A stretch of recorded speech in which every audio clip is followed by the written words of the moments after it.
YouTube base training ভিডিওর পক্ষ থেকে সবাইকে স্বাগতম। আমি আজকে আপনাদেরকে দেখাবো একটি ম্যাগনেটিক কন্ট্যাক্টরের সাহায্যে কীভাবে চেঞ্জ ওভার সুইচ এর কাজ করানো যায় বা চেঞ্জ ওভার সুইচ করা যায়। এখানে অটোমেটিক এটা কাজ করবে। যদি একটি লাইন অ্যাবসেন্ট থাকে তাহলে অপর লাইনটি যদি থাকে সেক্ষেত্রে সেটা লোডে চলে যাবে, অর্থাৎ লোডটি কন্টিনিউ চলতে থাকবে। আবার একটা লাইনকে আমরা এখানে কমন করে রাখতে পারি। যেমন আমরা যদি আমাদের দুটো লাইন থাকে, যেমন পিডিবি এবং পল্লী বিদ্যুৎ, অনেক বাসাতে এরকম লাইন আছে যে তাদের পিডিবিও আছে এবং পল্লী বিদ্যুৎও আছে। তো আমরা জানি যে পল্লী বিদ্যুতে আমাদের বিল একটু বেশি আসে, পিডিবিতে বিল কম আসে, তবে পল্লী বিদ্যুতের ভোল্টেজের মান ভালো থাকে আর পিডিবিতে ভোল্টেজের মান একটু ডাউন থাকে। তো যাই হোক, তো আমরা যদি পিডিবিকে কন্টিনিউ রাখতে চাই, এর কারণ আরেকটা কারণ আছে। যেমন পিডিবি কিন্তু কন্টিনিউ অনেক সময় ধরে থাকে, লোডশেডিং কম থাকে, আর পল্লী বিদ্যুৎ যেটাই তার লোডশেডিংয়ের মানটা একটু আমাদের দেশে বেশি। তো যাই হোক, যদি আমরা পিডিবিকে স্থির করতে চাই যে না, যতক্ষণ পর্যন্ত পিডিবি থাকবে আমরা পিডিবিতেই লোডটা চালাবো, আর পিডিবি যদি চলে যায় সেই মুহূর্তে যদি আমার পল্লী বিদ্যুৎ থাকে তাহলে পল্লী বিদ্যুৎে আমার লোডটা চলবে। তো আমি এর জন্য কিছু সার্কিট দিয়েছিলাম, যেমন দুটো ম্যাগনেটিক কন্ডাক্টর দিয়েছিলাম রিলে ছাড়া, আবার রিলে সহ দুটো ম্যাগনেটিক কন্ডাক্টর দিয়েছিলাম। কিন্তু অনেকেই প্রশ্ন করছেন যে একটা দিয়ে করা যায় কিনা। তো এই কাজটি একটা দিয়েও করা যাবে। তো আমি সেটা আজকে আপনাদেরকে দেখানোর চেষ্টা করব যেটা কী করে করা যায়। তো এই জন্য আমি শুধু একটি লোড নিচ্ছি। তো একটা লোডের জন্য একটা হোল্ডার নিলাম। তো এই হোল্ডারটা আমরা প্রথমে কানেকশন করব।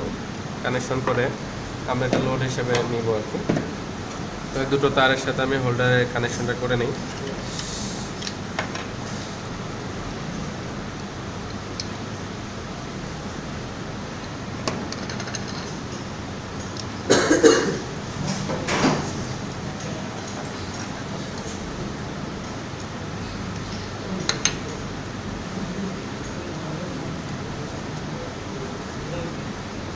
অ্যাকচুয়ালি হোল্ডারে তার লাগানোর সময় ভিতরে হয়তো স্প্রিং থাকে, এই জন্য বেশি ভিতরে তার ঢোকাই দেওয়া ঠিক না। এবং ঠিক তেমনই আবার শুধু তারটা অনেকে লাগাই ভাঁজ করে, সেক্ষেত্রেও কিন্তু এটা ভালো টাইট হয় না। উচিত হলো এটাকে এই কেবলের উপর একটু পেঁচিয়ে নিয়ে এভাবে, এবং বেশি অংশ না, এই অংশটুকুই আমরা এই অংশটার মধ্যে দিয়ে দিলে তাহলে যখন আমরা স্ক্রুটা দিয়ে টাইট দিব তখন কিন্তু এটা কেবলের উপরে টাইটটা পড়বে। সেই কারণে এটা অনেক বেশি স্ট্রং হবে, যেটা কেবলের উপরে টান লাগলেও আমার তারটি খুলে যাওয়ার বা ছিঁড়ে যাওয়ার ভয়টি থাকবে না। আর আমরা যেটা চারপাশে মুড়িয়ে দিলাম কেবলের কন্ডাক্টরটি বা তারটি, সে কারণে এটা লুজ কানেকশন হওয়ার সম্ভাবনা থাকবে না। এটা কোনো না এক পাশে ভালোভাবে সে লাইন পাবে। অনুরূপভাবে আমি এটাকেও এই কেবলের চারপাশে মুড়িয়ে দিচ্ছি।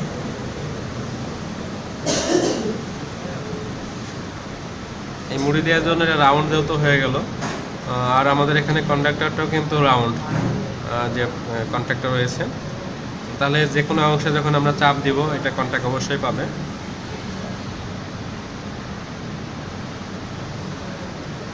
খুব বেশি আমরা ঢোকাবো না, বেশি ঢুকালে স্প্রিংটা যখন বাতিটা লাগাতে যাব তখন স্প্রিংটা চাপ মানে পড়বে না, সে কারণে বাতি নষ্ট হয়ে যায়। আবার অনেকে বাতি খুলতে গেলে তারা ঠিকমতো খুলেন না, স্প্রিংয়ের উপর সেটাকে যেমন আস্তে আস্তে চাপটা দিতে হয়, আবার খোলার সময় আস্তে আস্তে বের করতে হয় দ্রুত। যেমন আমরা বাল্বটা ঘুরাই নিয়ে যদি বের করে ফেলে তাহলে স্প্রিংটা অনেক বেশি প্রেশার প্রয়োগ করে। তো ঠিক আছে, আমি এটা লাগালাম। আপনারা এগুলো অবশ্য পারেন, তারপরেও আমাদের সাথে কিছু কথা বলতে হয়, কারণ অনেকেই এগুলো প্রথম প্রথম করেন, তাদের জানা দরকার আছে। আর যারা পারেন তাদের একটু বিরক্ত হয়, তারপরেও বলতে হয় আসলে। তো আমি এটা বড় করছি না, যাতে বোঝার সুবিধার্থে আমি তারটা কেটে নিলাম। এখন আমরা চেঞ্জ ওভারে করলে যদি শুধু ফেস তারটাকে আমরা চেঞ্জ করি, সেই ক্ষেত্রে আমরা নিউট্রালকে উভয় দিকে কমন করে লাগাই রাখতে পারি, আমরা এখানে ব্যবহার নাও করতে পারি। আমি আগে শুধু ফেসটাকে ব্যবহার করি। এখন এই কন্ট্যাক্টর সম্পর্কে আপনাদের ধারণা আছে আশা করছি, তারপরেও আমি একটু বুঝিয়ে নিই, কারণ যদি অনেকে নতুন ওই ভিডিওটা দেখেন তাহলে তার বুঝতে সুবিধা হবে।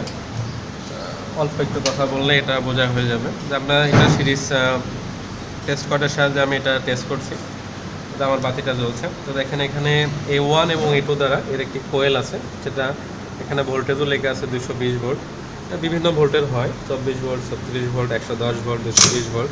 তো যখনই আমি এখানে ফেজ আর নিউট্রাল পেলাম, এটা কিন্তু অন হয়ে গেল। এতে এর দুটো পজিশন আছে, একটা অফ পজিশন, একটা অন পজিশন।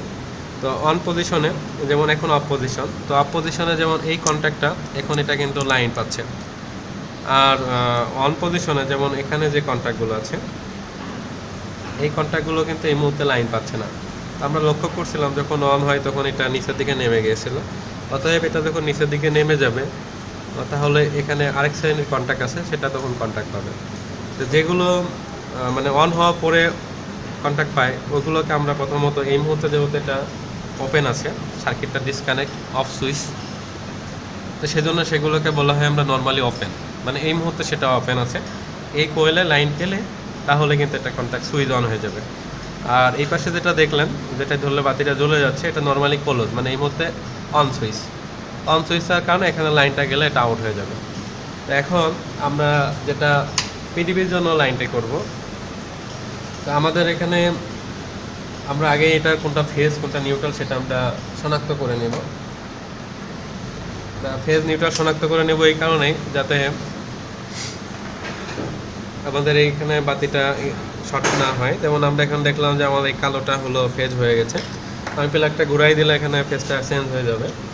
আমি এভাবে ঘুরিয়ে দিয়ে রাখবো। তো আপনারা যখন কাজ করবেন তখন তো আপনারা একবার চেক করে এটাকে কন্টিনিউ লাগাই দেবেন। আমি তো এখানে জাস্ট বোর্ডের মাধ্যমে চেক করছিলাম। তো এটা আমাদের হলো, এটা হলো আমার পজিটিভ তার বা ফেজ তার। তো আমি ফেজ তারটাকে এখানে সুইচিং করব।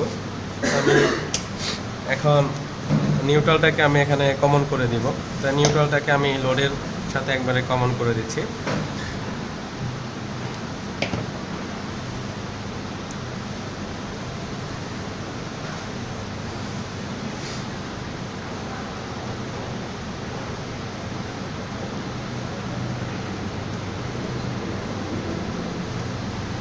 আমি এটাকে একবারে আমার এই যে ম্যাগনেটিক কন্ডাক্টর নিয়েছিলাম সেটার সাথে লাগাই দিচ্ছি, এবং এই লাইনটা আমি পল্লী বিদ্যুৎ লাইনটা এটাকে আমি পিডি বিদ্যুৎ লাইন হিসেবে ধরতে চাচ্ছি, যাতে এই লাইনটি আসলেই বা থাকলেই উপস্থিত থাকলেই কন্ডাক্টরটি অন থাকে। তো সেই কারণে কন্ডাক্টর যখন অন হয়ে যাবে তখন এই যে এনোগুলো আছে, এই যে তিনটাই এনো এবং এর নিচের দুটো এনো বেশি আছে, এনোটা তখন মানে ক্লোজ হয়ে যাবে, তখন সে লাইনটি পাস করবে। তো সেই কারণে আমরা একটা তার নিয়ে নিচ্ছি কেটে।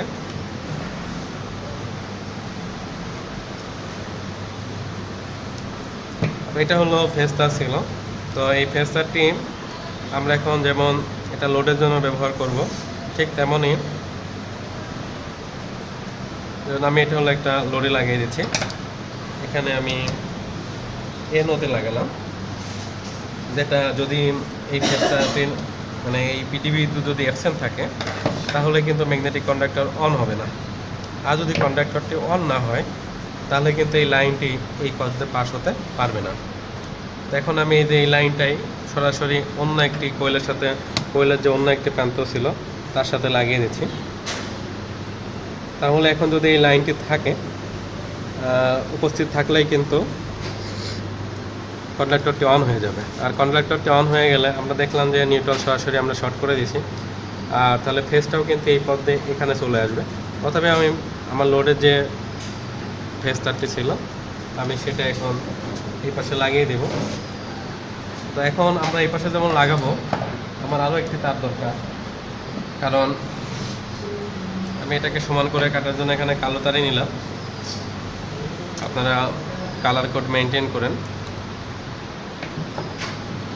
তো আমি ফেজ তারটির সাথে এটা শর্ট করে নিচ্ছি, কারণ আমার লোডটিতে কমন, যখন দুটি বিদ্যুতেই লোডটি চলতে হবে। এই মুহূর্তে এটা আমি এখানে কানেক্ট করছি, যাতে এখানে যখন এই যে পিডিবি বিদ্যুৎ থাকবে তখন এই বাতিটি জ্বলবে। আর এই লাইনটা আমি এখনও দিই নাই, আপনারা দেখছেন। তো এটা আমি আরেকটা ব্যবস্থা করব পল্লী বিদ্যুতের লাইন বিবেচনা করে। এখন আমি সুইচটা দিচ্ছি, সুইচ দিলেই দেখবেন বাতিটা জ্বলে উঠবে। দেখেন সুইচ দিলে বাতিটা জ্বলছে, যেমন বাতিটা জ্বলছে তেমন ম্যাগনেটিক কন্ডাক্টরটি অন হয়েছে। তো ম্যাগনেটিক কন্ডাক্টর যদি অফ থাকতো তাহলে বাতিটা কিছুতে জ্বলতো না। তো এটাকে আমি কমন করলাম যে পিডিবি থাকলেই বাতিটি লোডটি চলবে। আমি আবার সুইচটা অফ করছি। এখন আমি আবার আরেকটি প্লাগ নেব, যে প্লাগের মাধ্যমে আমি পল্লী বিদ্যুৎকে বিবেচনা করব। সেই পল্লী বিদ্যুৎকে বিবেচনা করার জন্য আমি আরেকটি প্লাগ নিলাম এবং আমার অন্য আরেকটি সকেটে এটাকে আমি স্থাপন করব, করে কোনটা ফেজ কোনটা নিউট্রাল আমি আগে দেখে নিব।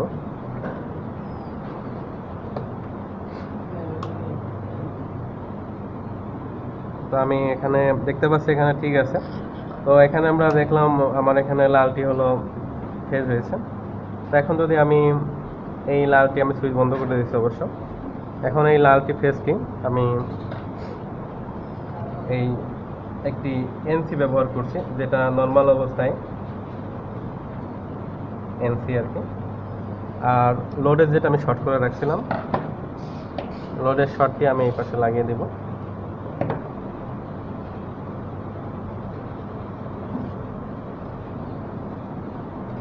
তার মানে যখন আমার পিডিবি থাকবে না তখন আমার এই কন্ডাক্টরটি এই পজিশনে থাকবে। তখন যদি আমার পল্লী বিদ্যুৎ থাকে, পিডিবি না থাকলেও পল্লী বিদ্যুৎ যদি থাকে, তাহলে এনসির মাধ্যমে বিদ্যুৎটি আমাদের লোডে চলে যাবে। অর্থাৎ লোডটি সর্বোচ্চ সময়ে যে কোনো একটি বিদ্যুৎ যদি থাকে, সোর্স যদি থাকে, তাহলে সে চলবে আর কি। আর এটার যে নিউট্রাল সেটা আমরা কমন করে দিতে পারি। নিউট্রাল সবগুলোর কমন হয়, এই নিউট্রাল ছাড়াও কাজ করার কথা।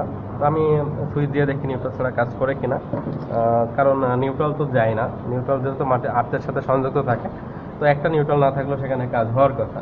তো আমি এই মুহূর্তে প্রথমে আমরা পল্লী বিদ্যুৎটা দিব, সুইচটা, তার পল্লী বিদ্যুৎ সুইচটা দিচ্ছি। তো দেখেন ম্যাগনেটিক কন্ডাক্টর কি আছে, এখন অফ আছে, কিন্তু আমার মানে বাতিটা জ্বলছে। তো আমি এই মুহূর্তে মানে ওটা অন থাকবে, পল্লী বিদ্যুৎ লাইনটা থাকবে। এই মুহূর্তে আমি আবার পিডিবি লাইনটা দিয়ে দেব, পিডিবি লাইনটা দিয়ে দেব। তো দিলে দেখেন আমার কিন্তু এই মুহূর্তে ম্যাগনেটিক কন্ডাক্টর অন হয়েছে, বাতিটা কিন্তু জ্বলতেই আছে। এটা যে অফ হয়েছিল সেটা বোঝাই যায় নাই। তো এখানে যদি আমি দেখাই, আমার কিন্তু এই লাইনটাও এখন প্রেজেন্ট আছে। এটা নিয়ন টেস্টের ওই আলোর কারণে ভালো দেখা যাচ্ছে না। এই লাইনটা কিন্তু আছে।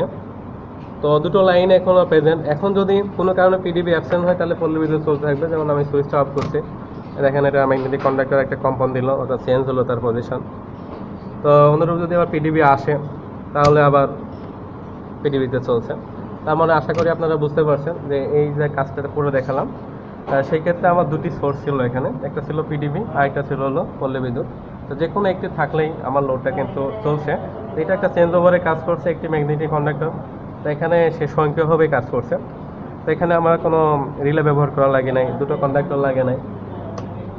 তো এটা আমরা সিঙ্গেল পেজ এটা ব্যবহার করতে পারি। তো আশা করি আপনারা বুঝবেন। তো আপনাদের সবাইকে ভিডিওটি দেখার জন্য ধন্যবাদ। যারা আমার ভিডিও দেখে থাকেন এখনও চ্যানেলটাকে সাবস্ক্রাইব করেন, তারা চ্যানেলটাকে সাবস্ক্রাইব করো। চ্যানেলকে আসলে বারবার সাবস্ক্রাইব করা লাগে না, একবার সাবস্ক্রাইব করলে চলে, এবং নোটিফিকেশন অন করে রাখেন। আর আমি আসলে অনেকে এই সমস্ত ছোটো ছোটো কাজ জানেন না, তাদেরকে শেখানোর উদ্দেশ্যে, দেখানোর উদ্দেশ্যে কাজগুলো করছি। অনেকে আমার থেকে ভালো কাজ জানেন, তো আমি নিজেও কাজ শিখি। তো আশা করি আপনারা আমার ভিডিওগুলো শেয়ার করবেন, কারণ এই কাজগুলো অনেকের দরকার, যারা এই সমস্ত লাইনে একটু কাজ শিখতে চায় বা করতে চায়। টেকনিক্যাল কাজ শিখলে ভালো। তো আপনাদের একটু শেয়ারে অনেকে এটা পেয়ে যাবে, বাট আমি তো আমার চ্যানেলে এটা আপলোড করি, সবার কাছে পৌঁছে দেওয়া আমার পক্ষে সম্ভব না। তো আপনারা এটা সহযোগিতা করলে এটা যাদের প্রয়োজন তারা অনেকেই পেয়ে যাবে। সবাই এগুলো দেখে না সার্চ করে করে। তো আশা করব আপনারা আমার চ্যানেলে যদি যারা ভালো লাগে, যদি উপকৃত হয়ে থাকেন, তারা রেগুলার শেয়ার করে থাকবেন অন্যদের শেখানোর সুবিধার্থে, বা সুযোগ করবেন। তাতে আমারও কিছু লাভ আছে, তারপরেও আমার লাভের তুলনায় এখানে ব্যয়বহুল অনেক। তো ঠিক আছে, আপনাদের সহযোগিতা আমি কামনা করছি। তো সবাইকে ধন্যবাদ জানিয়ে আজকে শেষ করছি। আল্লাহ হাফেজ।